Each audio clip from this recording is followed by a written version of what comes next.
O Senhor esteja convosco. Proclamação do Evangelho de Jesus Cristo segundo Marcos. Naquele tempo, Jesus tomou consigo Pedro, Tiago e João e os levou sozinhos a um lugar à parte sobre uma alta montanha e transfigurou-se diante deles. Suas roupas ficaram brilhantes e tão brancas como nenhuma lavadeira sobre a terra poderia alvejar.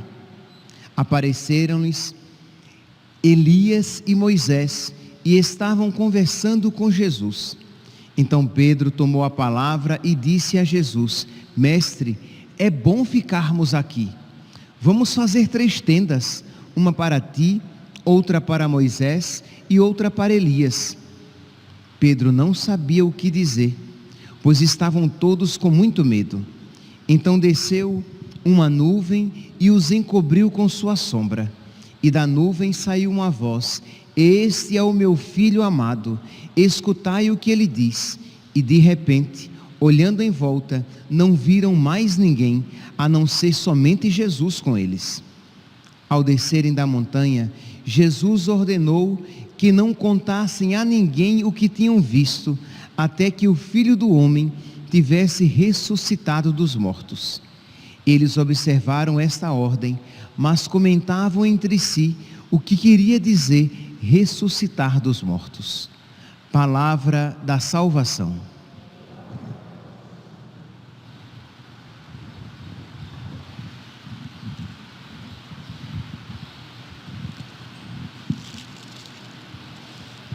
Caríssimos irmãos e irmãs, estamos celebrando a festa da transfiguração de nosso Senhor. Primeiro nós precisamos entender o que é que estamos celebrando, para que depois possamos fazer uma aplicação espiritual disso para a nossa vida. Então estamos celebrando uma antecipação da ressurreição. Isto é, Jesus, quando ele se transfigura diante de Pedro, Tiago e João, Jesus mostra a eles a glória do céu. Jesus mostra a eles o que é um corpo glorificado. Jesus mostra a eles aquilo que um dia eles serão. Então eles anteveem, eles de uma maneira antecipada, eles já experimentam algo do céu.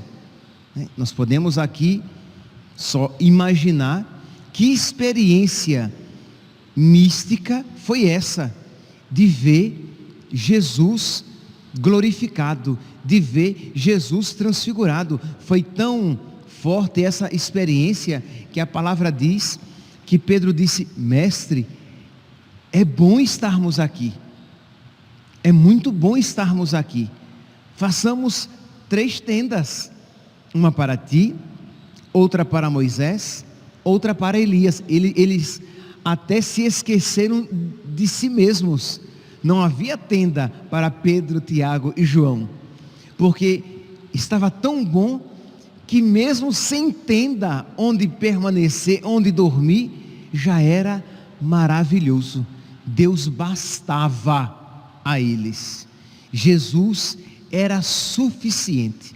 Meus irmãos, essa é uma realidade que nós precisamos pedir a Deus que nos conceda a graça de crer profundamente e de experimentar de uma maneira nova esta verdade. Deus é suficiente para nós. Se nos faltasse tudo e não nos faltasse Deus, Deus seria suficiente. Se vos tenho, se vos possuo, nada mais me atrai neste mundo, diz o Salmo 72, no versículo 25. Isso é verdade.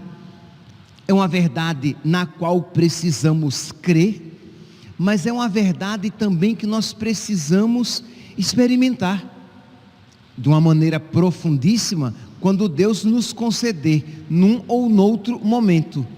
Mas é uma verdade que nós precisamos experimentar. Isto é, Deus é suficiente para mim.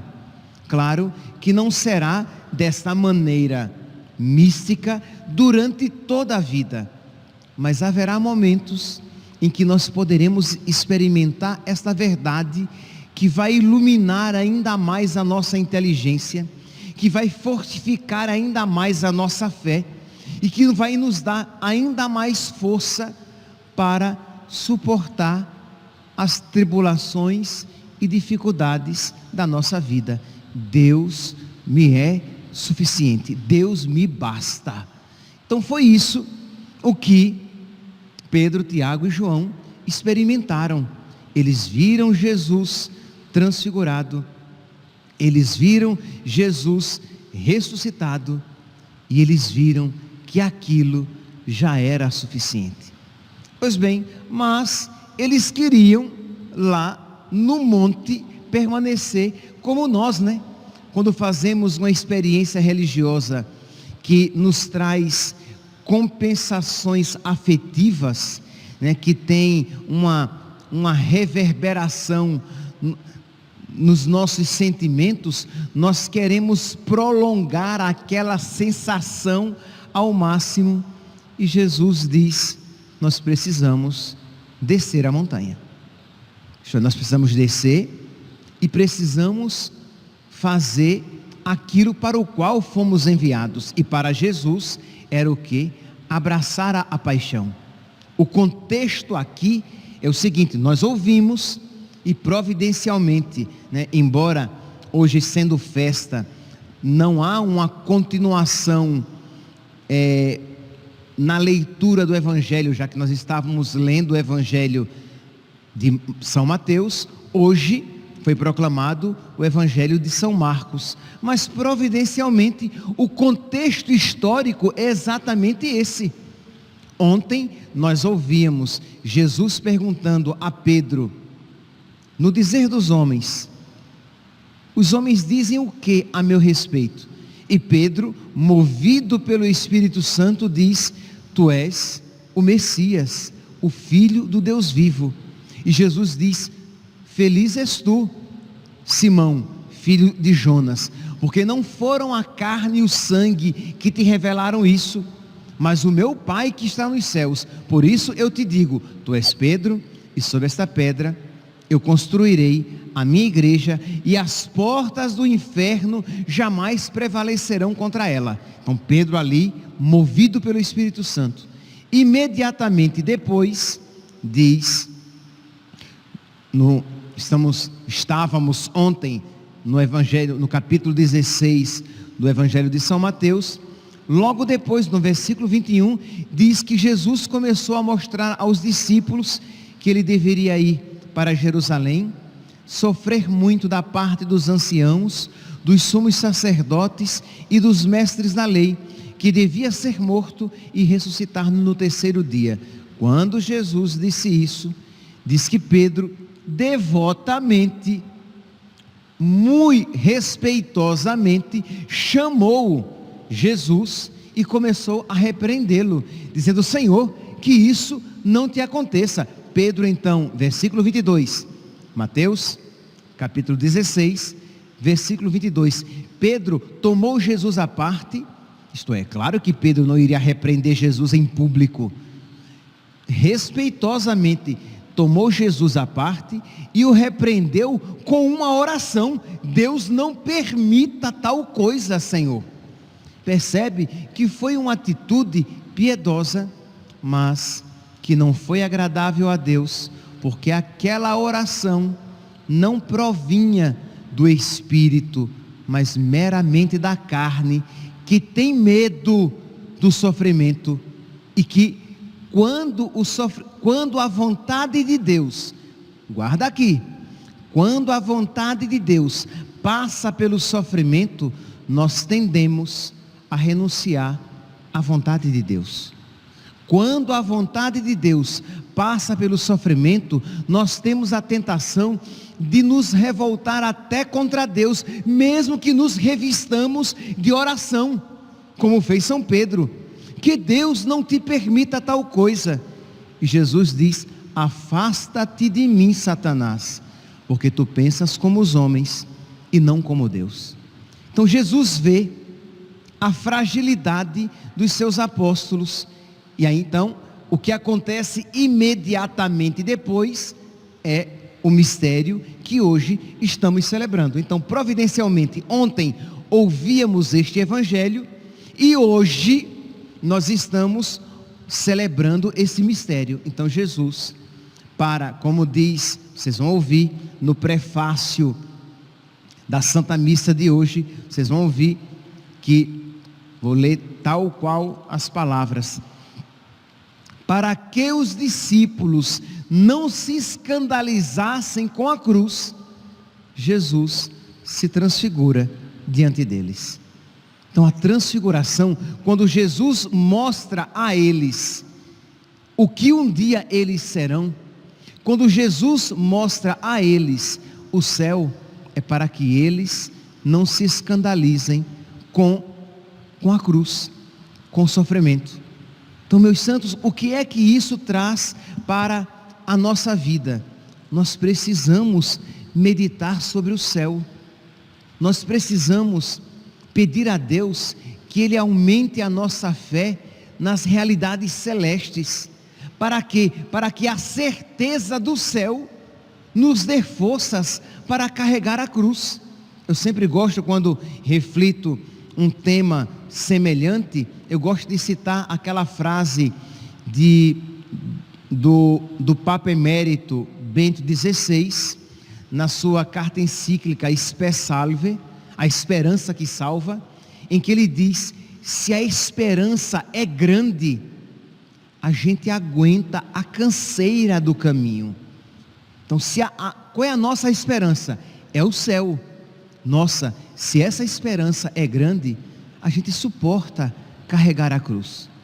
Então nós precisamos, meus santos, redescobrir na fé, crescer ainda mais a nossa fé, nessa realidade para a qual nós somos criados. E aí nós não iremos perder a fé quando a cruz se manifestar na nossa vida. Pedro, na segunda carta de hoje, na segunda leitura de hoje, na segunda carta de São Pedro, na segunda leitura, retirada da segunda carta de São Pedro, ele diz exatamente isso, recordando aquilo que aconteceu na montanha da transfiguração. Pedro diz assim: esta voz nós a ouvimos vinda do céu, quando estávamos com ele no Monte Santo, e assim se nos tornou ainda mais firme a palavra da profecia. Então, aquilo que Jesus nos ensinou, a nossa fé se tornou ainda mais firme, mais corajosa, mais determinada, com aquela determinação de fazer a vontade de Deus e caminhar na sua santíssima vontade. Por quê? Porque a minha esperança é o céu. Então, meus santos, nós precisamos, no nosso dia a dia, quando nós nos pusermos em oração, nós precisamos pedir a Deus essa graça. Meu Deus, eu quero crer no céu cada vez mais.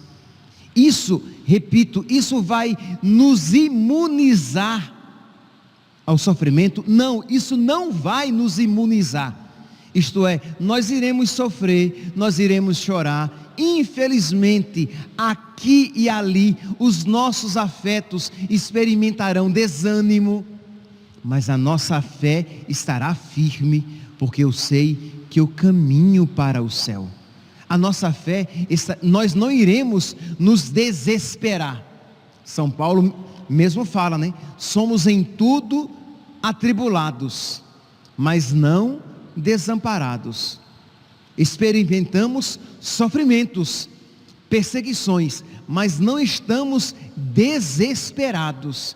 Por quê? Porque a experiência, vamos aqui falar de uma maneira bem simples, a minha experiência de oração faz com que eu diga: Deus é real, Deus é fiel, Deus é verdadeiro, Deus existe e o céu me espera. Deus é real, não é uma teoria. Deus existe, Deus cuida de mim, Deus é fiel e Deus me espera com o céu maravilhoso. Já está comigo, me dando forças na minha caminhada, mas Deus me espera no céu maravilhoso. Isso faz então, meus santos, com que nós renovemos a nossa esperança. Então peçamos neste dia da transfiguração do Senhor, peçamos que Deus transfigure a nossa fé.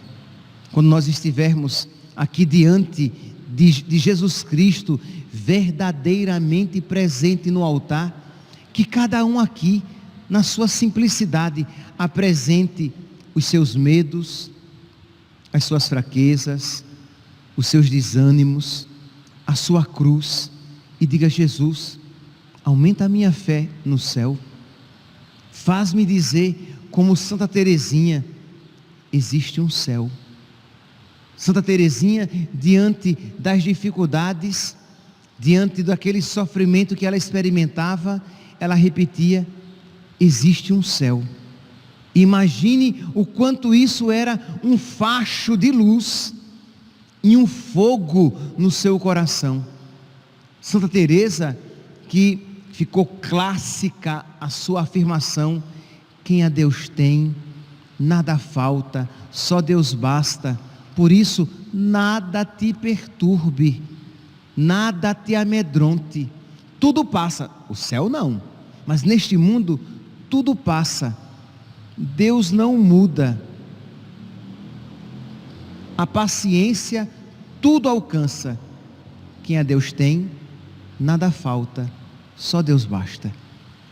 Essas realidades ensinadas pelos santos precisam ser reais na nossa vida, mas para isso nós precisamos, como mendigos na oração, suplicar: meu Deus, concede-me isso, concede-me essa sabedoria. E Deus, muito além das suas súplicas, Deus lhe concederá, porque Deus quer levantar uma multidão de santos na sua igreja.